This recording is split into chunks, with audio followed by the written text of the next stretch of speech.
Magandang mainit na hapon. Ingat po tayo ha. Napakainit po ng panahon. Lalo na pagka halimbawa labas-pasok ka dun sa lamig ng sasakyan mo tas lalabas ka sa init. Naku po, kainit po. Ingat po tayo. Ha? Lalo na po dun sa mga ang blood pressure ay taas-baba. Mga kaibigan, ngayon po ay araw tayo ng Lunes. Ika-25 na po tayo sa buwan ng Mayo, no? It's May 25, 2026. Samahan niyo pa rin po yung lingkod. May binauhan dito po sa Public Service Hour. Siyempre pa una sa Pilipinas, una sa Pilipino. Alas 3 hanggang alas 4 po tayo ng hapon. Ngayong hapong ito, makakasama po natin ang ating mga partner. Siyempre pag sinabi natin mga partner, talaga naman pagka po sila ay bumaba, no? Sa mga community, talaga namang ang hatid na serbisyo. Siksik-liglig. Umaapaw. So pag-uusapan po natin mamaya, makakasama natin again ang The Great Lighthouse Bible Baptist Church sa pamamagitan po ng The Great Lighthouse Foundation. Standby lang po ha. Inaabangan po natin, antabayanan po natin sapagkat bukas po siguro tayo po ay paalmusal ng maaga, no? Sa mga nasunugan po dyan po sa Tondo, Manila. Napakarami pong mga kababayan natin ang talagang na-wash out. Kausap ko kahapon yung kanila pong kapitan ng barangay. Ayan, ano nga bang pangalan ni chairman? Ayan, si Chairman Che Baldo Narito. Ayan, so dyan po yan sa may bahagi po ng Tondo, Manila. Kahapon nakausap natin. Dumating ba kanina si Presidente doon? Kaya bukas po tayo, no? O makakasama natin ang team Lingkod Lapid ng Senator Lito Lapid sa pagbaba po sa ating mga kababayang nasunugan dahil ngayon daw po ang kasalukuyang sitwasyon 6 hanggang 7 families ang nagsisiksikan sa mga silid po ng Delpan Evacuation Center dyan po sa Tondo, Manila. Kakalungkot ano? So yung mga nasunugan po sa Gate 46, Barangay 275, Parola Compound nito pong Sabado, no? So 2,000 kahapon ang banggit ni Kapitan, 2,500 families. Ang dami nun. Ilan libo yun? No? 4,000, 5,000 individuals. So sila po yung mga nanunuluyan po ngayon diyan po sa evacuation center sa Delpan. Kailangan po ng tulong. Of course, nandyan na yung tulong ng national. I think ang Pangulong Bongbong Marcos ay bumaba na dyan. At syempre, ang lokal na pamahalaan si Yorme Isko Moreno. So, meron pong mga nagpalipas ng gabi dun sa kanilang mga nasunog na tirahan para daw bantayan yung kanilang mga gamit. Diyos ko po, kahirap po dahil dun nga sa siksikan dun po sa evacuation center. So, meron din tayong tinututukan po ngayon. 4 na po yung reported na casualty doon po sa gumuhong ginagawang 9-story building dyan po sa May Angeles City sa lalawigan po ng Pampanga. Nangyari din po yan kahapon at sabi po ng Bureau of Fire Protection dyan po sa Central Luzon, meron na pong mga na-retrieve na bodies at of course meron naman din pong mga nailigtas na rescue.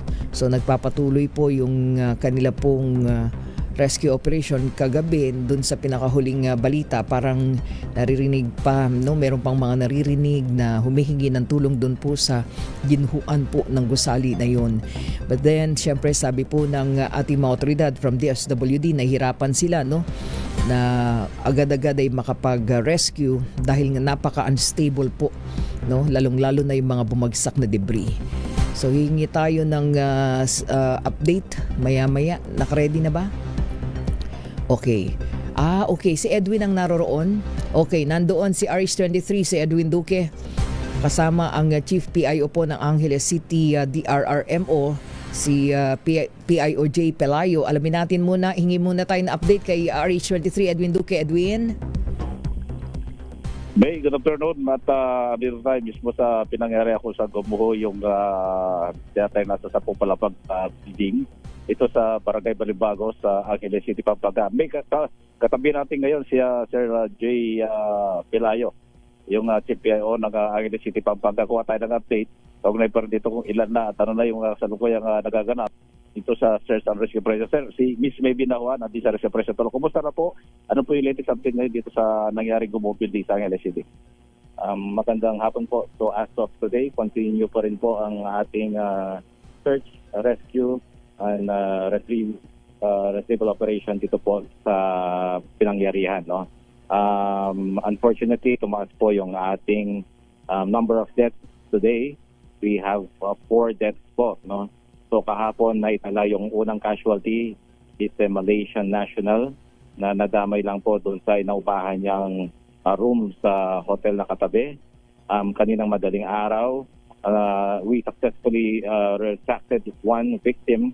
Kaya lang po as soon as nailabas po natin siya, nagkaroon po ng cardiac arrest, no? And hindi po nag-survive. Yung third victim po, we were able to, with the help of our doctors na nandito, we were able to insert yung IV fluid, no? Pero unfortunately, doon sa kanyang kinalalagyan, nagka-cardiac arrest din po, no? So siya po yung naging third casualty. Yung second and third casualty po, ito yung kasama rin sa mga personnel na missing, no? So sila po ay mga construction workers dito po sa site na to. Kaninang umaga may na-retrieve pong isang katawan, no? Pero ito po isang unidentified male pa rin, no? Na kaya nasa 4 na yung bilang ng casualties natin with 17 still missing po. Right. Edwin, Sir Jay, magandang hapon po. Si May po dito po sa programang Public Service Hour. Yes, ma'am. Magandang hapon po. So, Sir Jay, hingi lang po kami ng update. So, ilan po talaga yung na-rescue na? And then, ilan po yung ngayon ay hindi pa po nakakalabas mula sa Gumuhong Gusali? Yeah, so as of today po, nasa 26 na po yung mga na-rescue natin. 26? Most 26 po. Uh-huh. Nakauwi na rin po sa kanilang mga tahanan yung 26 na na-rescue natin. Opo.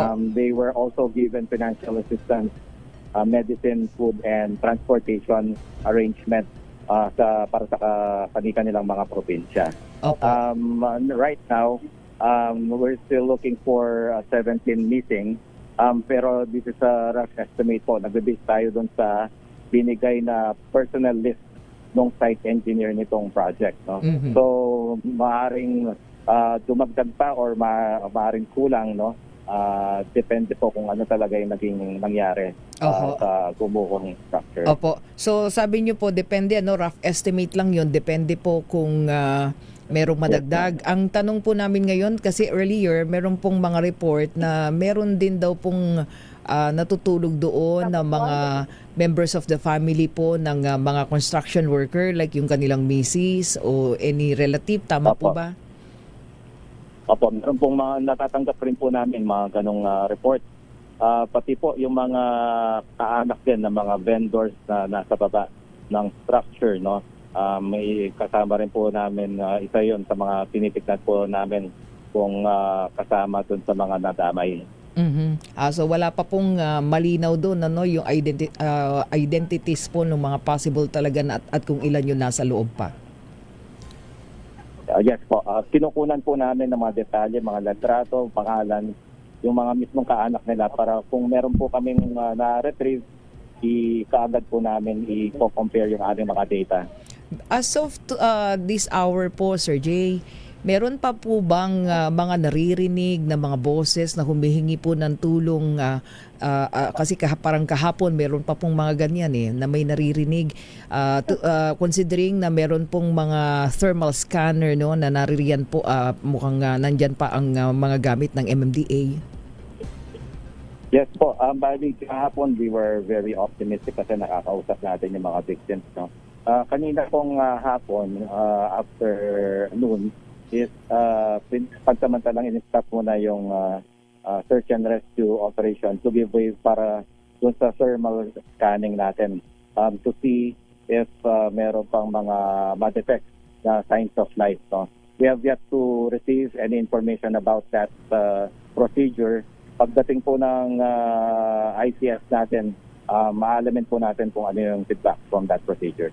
Oho. So ngayon po, kumusta ang itinatakbo? Mga anong oras po babalik yung search and rescue?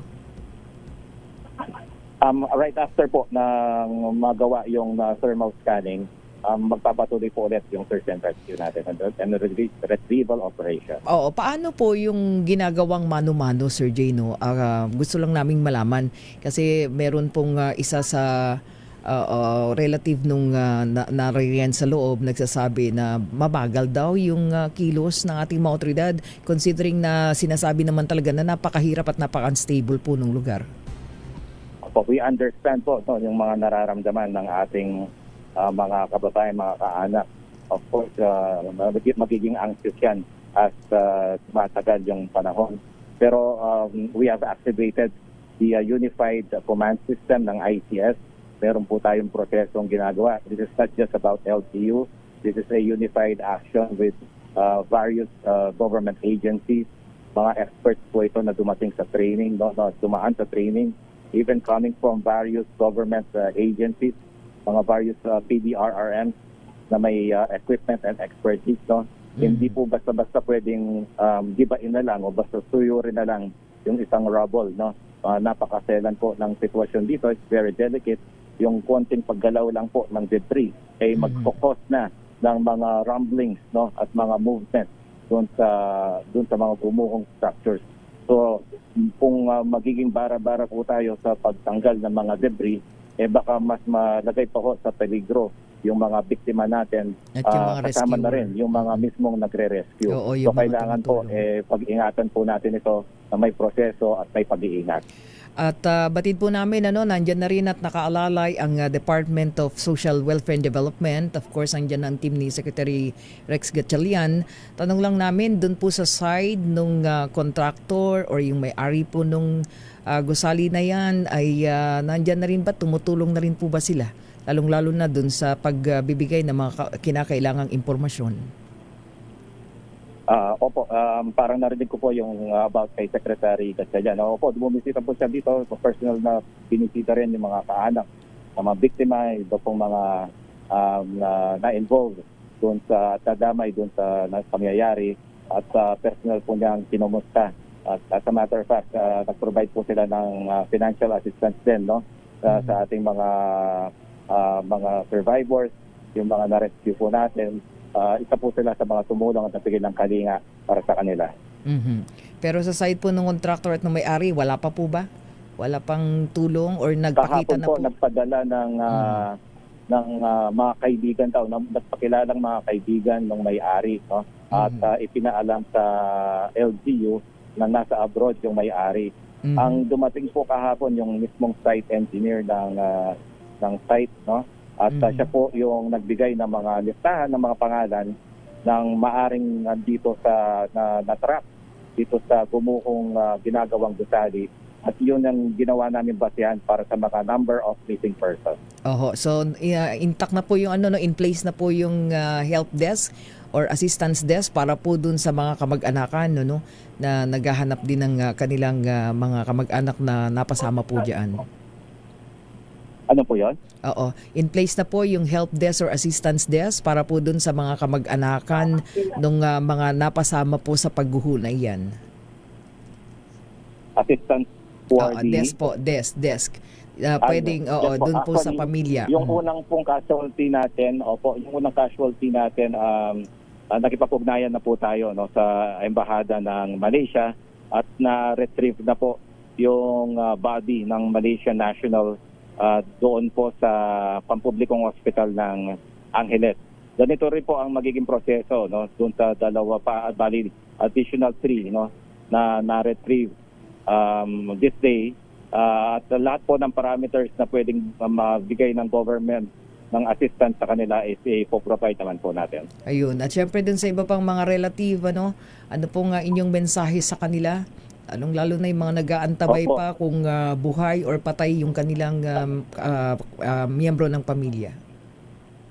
Yes po, we share our empathies to the families. Actually, kanina pong umaga, personal na pumunta si Angeles City Mayor John Lasatin sa mismong mga kaanak nitong mga naghihintay, no, the very anxious, no, at nagsisympathize at in-explain po yung mga efforts ng Unified Command System, no, na this is not a very simple na pangyayari. This is a very complex situation na kailangan po ng pakikisa ng bawat miyembro ng mga kaanak. Okay, maraming salamat po Sir Jay. Ingat po kayo dyan. Thank you. Maraming salamat po at magandang hapon. Edwin. Maraming salamat kay Sir Jay na kagabi pa nakakaugnayan natin to para doon sa mga impormasyon dito sa naganap na pag-umismay. At si Mayor John Lasatin, at dito rin monitor, personal na nakamonitor, direct niyang minamanage yung lahat ng mga ahensya dahil anumang mga kakulangan at dapat karagdagan may ay mabilis yung ugnayan paging doon sa pamilya. At kahit mainit yung panahon at tuloy-tuloy pa rin yung pagrescue, bagamat medyo sensitive dahil kunting bagay nga sabi, yung building ay mga bakal ay nakaumang pa rin, nakapag posibleng may mga buhay pa sa loob, kung ganyan, posible maging mga nagre-rescue ay masaktan kung sakaling magalaw yung mga sabi dahan-dahan, maingat para kung may buhay pa may ay ligtas na may labas doon sa Tumdaga Tumong Building. Then may ating update mula pa rin sa Balibago ang City Pampanga Responde 3. At rin kinagulat sa Tisari, sura sa Pilipinas, una sa Pilipino. Maraming salamat RH23 Edwin Duque mula po dyan sa Angeles City. Mamaya antabayanan po natin ang mga follow-up report kaugnay po ng tinututukan natin na trahedya na yan. Yan po sa Angeles, Pampanga. Oras po natin, 19 na minuto makalipas po ang 3:00 ng hapon. Babalik po tayo.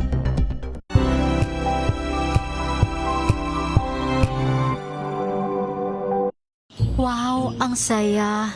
Isang barangay na labada, puro mancha pa. Goodbye, pahinga. Mommy, isang laba lang yan sa Pride Bar Blue.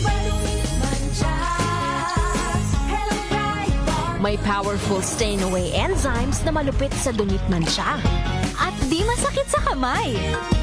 Isang laba lang yan. Hello, pahinga. Hello, Pride Bar Blue. ACS.